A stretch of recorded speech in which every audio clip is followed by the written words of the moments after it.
Hi friend, W दिन भर के न्यू एपिसोड में आपका बहुत स्वागत है। सबसे पहले बात कर लेते हैं डैमियन प्रीस्ट के बारे में, जो कि अनडिस्प्यूटेड टैग टीम चैंपियन होने के साथ साथ सेनोर मनी इन द बैंक भी हैं। डैमियन प्रीस्ट को कॉन्ट्रैक्ट जीते हुए 7 महीने कंप्लीट हो चुके हैं।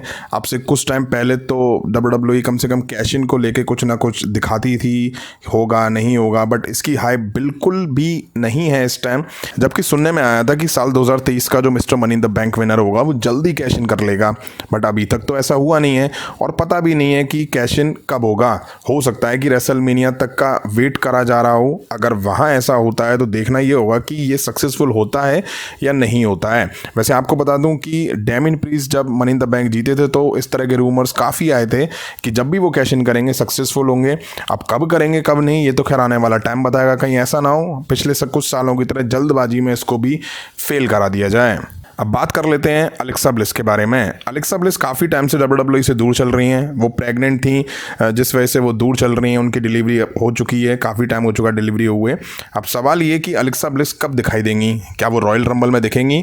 तो आपको बता दूं खुद अलेक्सा ब्लिस ने एक पोस्ट करी है जिसमें उन्होंने अपनी रॉयल रंबल की एंट्री को पोस्ट करा है और लिखा भी हुआ है रॉयल रंबल। तो मुझे लगता है कि शायद अलेक्सा ब्लिस खुद से ये रिवील कर दिया है कि वो रॉयल रंबल में दिखाई देंगी। अब अपनी एंट्री एक एक करके सभी सुपरस्टार अनाउंस कर रहे हैं, फिर चाहे वो मेल हो चाहे वो फीमेल हो। शायद अलेक्सा ब्लिस ने भी ऐसा ही कुछ करा है। वहीं पिछली कुछ वीडियो से मैं आपको सुपरस्टार्स के कॉन्ट्रैक्ट साइनिंग के बारे में बता रहा हूँ। साल 2024 शुरू होने वाली है और काफ़ी सारे सुपरस्टार के कॉन्ट्रैक्ट एंड होंगे साल 2024 में। और डब्ल्यूडब्ल्यूई जिन्हें रिसाइन कर रही है वो न्यू कॉन्ट्रैक्ट भी साइन कर रहे हैं। जैसे कि मैंने बताया था कि डोमिनिक मिस्टीरियो ने नया कॉन्ट्रैक्ट साइन कर लिया है, मल्टी ईयर डील 5 साल के लिए साइन करा है। वहीं रे मिस्टीरियो ने भी नया कॉन्ट्रैक्ट साइन कर लिया है। वहीं अब बैले ने भी मल्टी ईयर डील डब्ल्यूडब्ल्यूई के साथ साइन कर ली है। हालांकि अभी ये क्लियर नहीं है कि कितने साल की डील है। वहीं मैंने कुछ दिन पहले ये भी बताया था कि रे मिस्टीरियो ने नया कॉन्ट्रैक्ट साइन कर लिया है और उन्होंने 3 साल की मल्टी ईयर डील साइन करी है। वहीं आपको बता दूं बैले के केस में या तो ये डील 3 साल की होगी या ये 5 साल की होगी, इससे ज़्यादा तो नहीं होगी। लेकिन हाँ, बैले भी अब न्यू कॉन्ट्रैक्ट साइन कर चुकी हैं। नेक्स्ट बात कर लेते हैं साशा बैंक्स के बारे में, जो कि as a women tag team champion रहते हुए डब्ल्यूडब्ल्यूई से वॉकआउट कर गई थी, जिसके बाद से वो डब्ल्यूडब्ल्यूई में नहीं दिखी हैं। ट्रिपल एच आए तो रूमर्स आए कि वो डब्ल्यूडब्ल्यूई में वापस आएंगी, क्योंकि ट्रिपल एच एरा में काफ़ी सारे सुपरस्टार वापस लाए जा रहे थे। अब बताया जा रहा है कि साशा बैंक्स ने जो प्राइस की डिमांड करी थी वो शार्लेट फ्लेयर को न्यू डील में मिलने वाले प्राइस से भी ज़्यादा था। आपको बता दूं शार्लेट फ्लेयर की न्यू डील डब्ल्यूडब्ल्यूई हिस्ट्री में किसी वुमेन्स को सबसे ज़्यादा प्राइस मिलने वाली डील बताया जा रहा है। मतलब कि साफ है, शार्लेट फ्लेयर आज की डेट में जितना चार्ज कर रही हैं वो आज तक डब्ल्यूडब्ल्यूई हिस्ट्री में किसी वुमेन सुपरस्टार ने नहीं चार्ज कराया और ना ही किसी को दिया गया है। अब देखते हैं साशा बैंक्स और डब्ल्यूडब्ल्यूई के बीच नेगोशिएशन होता है या नहीं होता है, वो तो खैर टाइम बताएगा। अब वो अगर नेगोशिएशन होता है और डब्ल्यूडब्ल्यूई उनको वो देती है जो वो डिमांड कर रही हैं, तो फिर हो सकता है मैं साशा बैंक्स डब्ल्यूडब्ल्यूई में दिखाई दे जाएं। अब बात कर लेते हैं इंटरकॉन्टिनेंटल चैंपियन गंथर के बारे में। गंथर काफ़ी डोमिनेट इंटरकॉन्टिनेंटल चैंपियन के तौर पर पिछले काफ़ी टाइम से दिखाई दे रहे हैं। भाई साहब को कोई हरा नहीं पा रहा है। वहीं काफ़ी टाइम से ऐसे रूमर्स भी आ रहे हैं कि गंथर वर्सेस ब्रॉक लेसनर के बीच रेसलमेनिया 40 में हमें मैच दिखाई दे सकता है।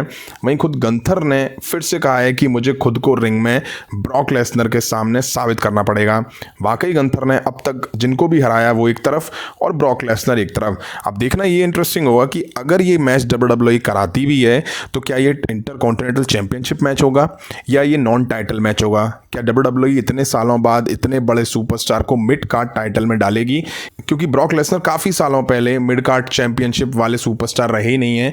तो देखना ये होगा कि अगर डब्ल्यूडब्ल्यूई इन दोनों के बीच मैच कराती है तो क्या ये नॉन टाइटल मैच होता है, क्या उससे पहले गंथर अपना टाइटल हार जाते हैं? ये देखना बहुत इंपॉर्टेंट होगा। नेक्स्ट बात कर लेते हैं हम लोग ट्राइबल चीफ रोमन रेंस के बारे में। जैसे कि रोमन रेंस को काफ़ी टाइम हो चुका है चैंपियनशिप होल्ड करे हुए। आप लोगों को बता दूं आज की डेट में रोमन रेंस को 1208 दिन यानी कि 1208 डेज हो चुके हैं एज अ चैंपियन। वहीं रोमन रेंस इस दौरान काफ़ी डोमिनेट दिखाई दे रहे हैं। अब रोमन रेंस को लेकर के कुछ शॉकिंग सामने आ रहा है। आप लोगों को बता दूं इस तरह के काफ़ी रूमर्स निकल कर आ रहे हैं कि रेसलमेनिया 40 में Roman Reigns versus Cardi roads के बीच हमें फिर से मैच देखने को मिलेगा। एक बार कॉडी रूड्स के पास फिर से मौका होगा अपनी स्टोरी फिनिश करने का। वहीं इसी बीच जीरो न्यूज़ ने इस तरह के रूमर्स दिए हैं कि रोमन रेंस रेसलमेनिया 40 में भी अपना टाइटल रिटेन कर लेंगे। मतलब कि रोमन रेंस रेसलमेनिया 40 में भी अपना टाइटल नहीं हारने वाले हैं। अगर ऐसा होता है तो वाकई ये कॉडी रूड्स के लिए काफ़ी डिसअपॉइंटेड होगा, क्योंकि कॉडी रूड्स की जितनी भी हाइप है ना, सब बेकार हो जाएगी अगर वो वापस से हमें रेसलमेनिया 40 में रोमन रेंस के हाथों हारते हुए दिखाई देते हैं।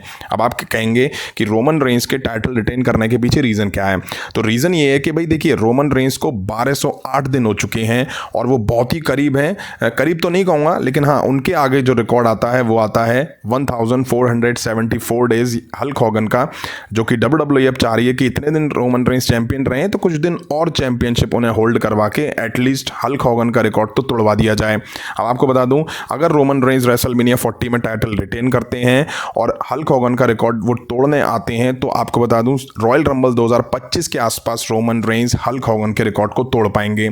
इसका मतलब ये है कि रेसलमेनिया 41 तक हो सकता है रोमन रेंस हमें एज अ चैंपियन के तौर पर दिखाई दें। अब मेरा मानना ये है कि भाई बहुत लंबा टाइम हो गया है यार, अब तो रोमन रेंस साल 2023 में कितनी बार टाइटल डिफेंड करने होते हैं ये हम सबको पता है, और 2024 में क्या स्थिति होगी ये भी हम सभी को अभी से पता है, क्योंकि रोमन रेंस अब भाई साहब पार्ट टाइमर पे भी पार्ट टाइमर की तरह दिखाई दे रहे हैं। वहीं मुझे लगता है कि अब टाइटल चेंज होने का टाइम है। ठीक है, जो रिकॉर्ड बन गया, अब कहीं WWE के मन में आ गई ब्रूनो समार्टिनो का रिकॉर्ड तोड़वा दें जो कि 2803 दिन का है, तो भाई साहब मुझे लगता है कि रोमन रेंस सालों साल चैंपियन रहेंगे। तो मुझे नहीं लगता है कि WWE को इसकी ज़रूरत है कि अब रोमन रेंस हल्क हॉगन के रिकॉर्ड के करीब है तो हल्क हॉगन का रिकॉर्ड तोड़वा लेना चाहिए। मुझे लगता है जितने दिन का रिकॉर्ड हो गया, वो नंबर 4 पर WWE हिस्ट्री में लॉन्गेस्ट चैंपियन के तौर पर नाम अपना दर्ज करा चुके हैं, तो ज़रूरत ही नहीं है कि वो 3rd पे आए, 1st पर आए या 2nd पर आए।